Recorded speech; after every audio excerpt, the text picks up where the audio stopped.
Well, the chilling discovery of mutilated bodies has sent shockwaves across the city and the country at large. And to understand the situation a little further, we speak to Rosaline Asena, who's a community paralegal who works with the community in Mukuru Kwanjenga. Thank you for joining us. Certainly, the revelations in Quarry area have come to us as Kenyans as shocking, to say the least. Just paint for us a picture of how the situation looks like right now. Community members are, also surprised and shocked, but just give us an idea of how the situation is on site. Thank you so much for this opportunity. As you mentioned, my name is Rosaline Asena. I am a community paralegal. I'm based within Mukuru Kwaruben, which is still Embakasi South constituency. The situation on the ground is not that deserving. It's not good because first of all, we are in shock. As a resident in this area for more than 20 years, I can tell you that quarry has been there for more than 30 years. And anytime something happens like finding a dead body in that quarry is only when somebody maybe was on a mission of suicide, or maybe accidentally a child fall in. Once in a while, within like a year, we might hear maybe 2 or 3 bodies have been retrieved from that quarry. So you've not, encountered similar cases? We have never area. encountered similar cases in that quarry. And remember, that quarry is operational every day and night. Dumping is done by lorries, even the neighborhood, they dump, and there is that scavengers who go to try to find something that could be valuable to them. So if they go to find something that is valuable, they can always say, look, there is something here. So this one is new. Mm-hmm. And the situation on the ground is not good because right now, we are exposing families to starvation because remember, Mukuru, Kwanjenga is a place where people survive from hand to mouth. If they don't come out to go and find how to survive, to bring something on the table, the situation will be worse. Right now, there are women, in fact, there are those who have been talking to me yesterday and today, and they're saying, where do we get food? Because now the tear gas is outside. And we wonder, why the fight? Why the fight? These people in Mukuru, we are very calm. The only thing that we would want on the ground is for a tent, different tents. You can say this is the tent where the reception of the body. This is where you people, the community, can pass by just to look. Let's see, this is the leg, this is the head. Let them just see as you pass and you go. Because people, what they're crying, even when you look at what they're saying, we just want to see, confirm before you go. Why should it now become a tear gas issue? Why should it become a battleground? Mm-hmm. Yeah. All right. And there are certainly concerns and fears that have been expressed by the community members as well. What are some of these issues that have arisen from the discovery of these bodies, and specifically more so female bodies? It's very unfortunate to realize that it is female bodies. The fears on the ground could be just what the DCI has mentioned. It could be something to do with either the hospitals, rogue hospitals. It could be something to do with the companies. Mm. We have companies. Do we know of any? Of course, we don't know. The investigations are still ongoing. Yeah. But, my question is, the fears and concerns that are being raised by the community in Mukuru Kwanjenga right now with exactly what is happening. What are some of these things that are coming out from the people you speak to as a community paralegal? The fear is women are asking, where are we going to hide? Because it simply means that our security is now at stake. When you look at the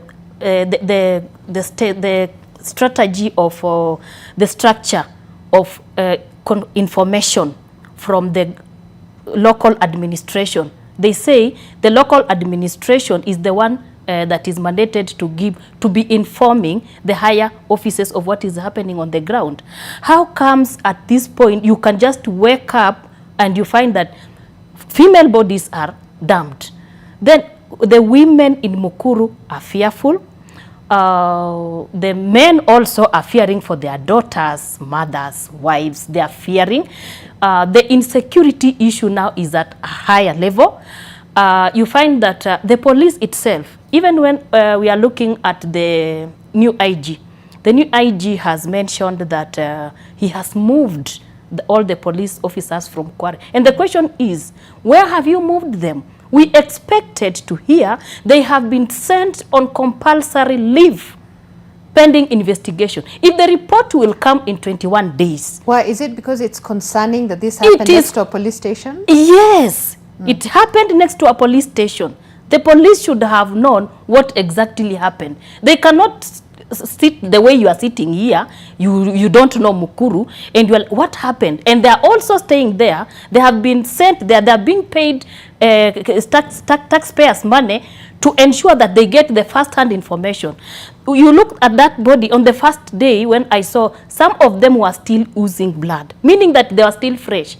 But others were like some days past. So you want, it was not a one-stand thing. It is something that has happened for like maybe between 2-3 weeks, but the investigation will come out to tell us maybe some bodies could be, but we cannot say some bodies there might be of a lifespan of maybe a year. No, it cannot. Yes. And so then, you know, from a person who works with the community and speaking to the members of this community, what do you want to see, you know, happening right now? We know investigations are ongoing. We saw the DCI boss speaking as well, and there's been statement from the acting IG. But what would you like to see happen at this point as this revelation continues to develop?